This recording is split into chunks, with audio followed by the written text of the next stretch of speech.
a world of waves, wonders, and second chances, one man learns what happens when you run from God, and what amazing things can happen when you finally listen. This is Jonah and the Big Fish Belly Adventure. On a quiet morning in Jonah's hometown, a warm golden light wrapped around him like a gentle sunrise. And in that glow, God spoke. His voice was calm, steady, full of love. Jonah, go to Nineveh.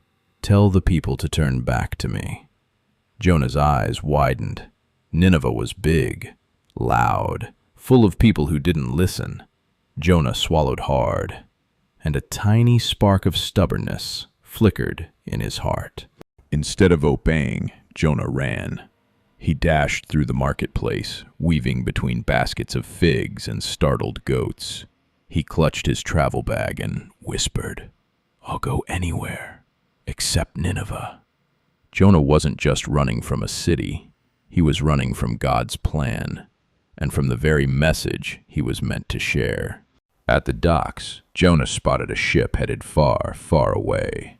Perfect. He tiptoed aboard, hoping no one would notice. The sailors were busy tying ropes and stacking crates, too distracted to see Jonah sneaking into the shadows. Jonah sighed with relief. "If I sail away," he whispered, "maybe God won't ask me again."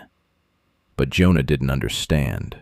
God never gives up on his plans, or his people. Soon after the ship left shore, the sky darkened. Winds howled. Waves rose like mountains. Lightning cracked across the sky. The sailors panicked, shouting and pulling ropes as the ship tossed wildly. Jonah felt the truth deep in his heart. "This storm, it's because I ran from God." The sea roared louder, as if urging Jonah to stop running. With courage and honesty, Jonah stepped forward. "Throw me into the sea," he said. "The storm will stop." The sailors didn't want to, but Jonah insisted. With a gentle splash, Jonah fell into the deep blue water. The storm calmed instantly. The waves softened. The sky brightened.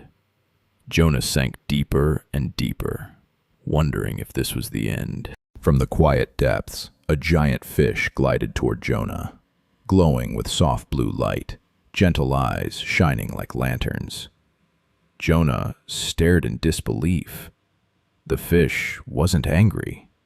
It wasn't scary. It was sent by God. A rescue, not a punishment. Jonah tumbled into the ocean with a splash. Waves spun him like a dizzy seashell. He tried to swim, but the sea was too strong. With one big, silly, friendly gulp, the fish swallowed Jonah whole. Inside, everything was squishy and glowing. Jonah landed on a soft belly cushion, blinking in surprise. He wasn't alone. He wasn't forgotten. He was being given a second chance, and a very unusual place to learn it. A glowing jellyfish floated toward him, giggling. "Hi, I'm Bubbles." She wiggled her tentacles like she was dancing. Jonah stared. "You can talk?" "Of course I can talk. This is the Big Fish Belly. Everything talks in here, even the burps." Bubbles booped Jonah's nose. "Jonah, you're here because you weren't listening to God. But don't worry, God gives second chances, even to stubborn landwalkers like you." A tiny school of sardines zipped around Jonah like sparkly confetti. "We're the Sardine Squad," they squeaked. "We teach obedience." Jonah frowned. Obedience? Inside a fish? The sardines formed a perfect circle, then spelled his name with their bodies. "Obedience means doing what God says the first time," they chirped. "Not the 10th time, not the maybe later time, the first time." Jonah sighed. "Okay, maybe I didn't listen." The sardines cheered. "Admitting it is step 1. A grumpy red crab clacked his claws and marched up to Jonah. I'm Captain Krabby, he grumbled. I teach second chances. Jonah raised an eyebrow. You seem cranky. I'm not cranky, Captain Krabby snapped.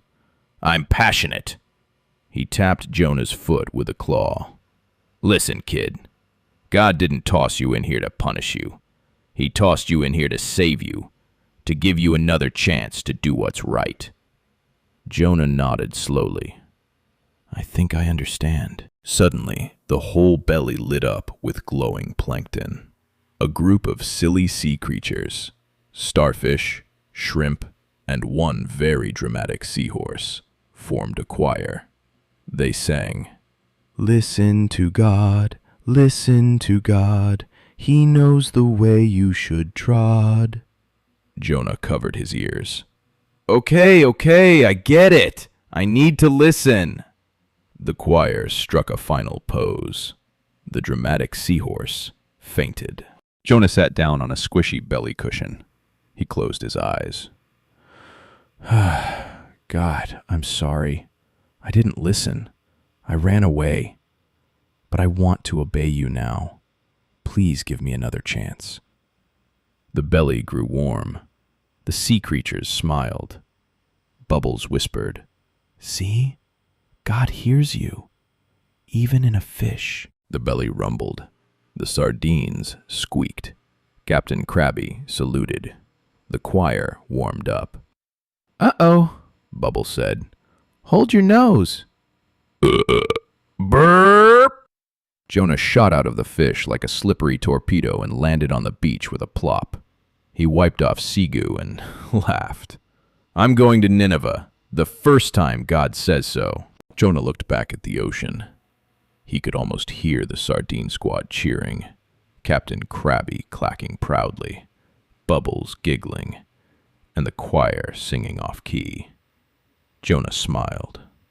Thank you, God, for second chances. And he ran toward Nineveh, ready to obey, ready to listen, ready to begin again. As the sun set over the quiet sea, Jonah looked back at the water with new understanding. God had rescued him, taught him, and given him a fresh beginning. Thank you for watching Jonah and the Big Fish Belly Adventure. May God's gentle guidance be with you always.